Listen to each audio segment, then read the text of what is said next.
আরামবাগে ভোটের লড়াই তুঙ্গে। আরামবাগ বিধানসভার নির্বাচনী প্রচারে ঝড় তুললেন বিজেপি প্রার্থী হেমন্ত বাগ। তৃণমূল প্রার্থী মিতাবাগের গ্রাম হিয়াদপুরে কালী মন্দিরে পুজো দিয়ে প্রচার শুরু করেন তিনি। গ্রামের মানুষ তাকে মিষ্টি মুখ করিয়ে, কেউ ডাবের জল খাইয়ে এবং আশীর্বাদ ও ভালোবাসা দিয়ে উষ্ণ অভ্যর্থনা জানান। কর্মী সমর্থকদের উচ্ছ্বাস ছিল চোখে পড়ার মতো। প্রচারের শেষে নিজে হাতে দেওয়াল লিখে কর্মীদের মনোবল আরও চাঙ্গা করে দেন বিজেপি প্রার্থী হেমন্ত বাগ।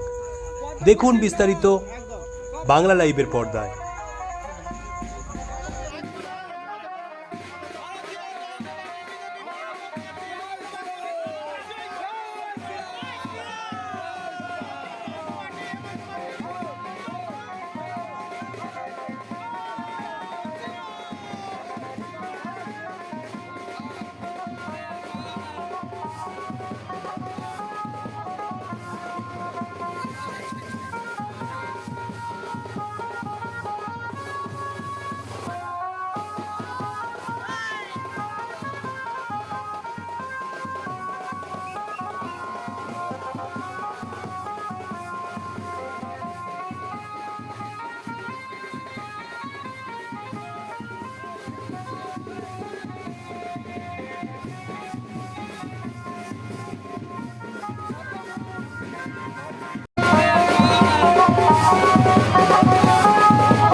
পাড়ায় একেবারে বিজেপি প্রার্থী হেমন্ত বাগের ভোট প্রচার। সাধারণ মানুষের উচ্ছ্বাস কতটা দেখছেন? আজ মিতাবাগের পাড়ায় ওই গ্রামে হেমন্ত বাগ প্রচার করতে আসছেন।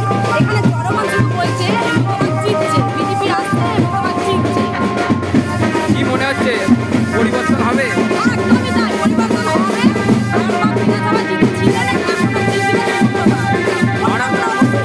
আরামবাগ বিধানসভা হয়ে গেছে, দলের পরিবর্তন হয়ে গেছে। আরামবাগ বিধানসভা থেকে কত ভোটে লিড দেবেন?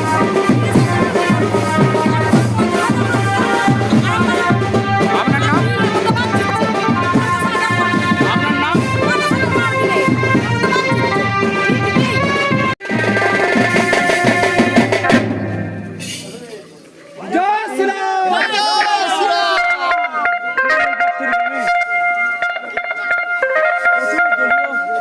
কর্মী সমর্থকরা আসে এখানে।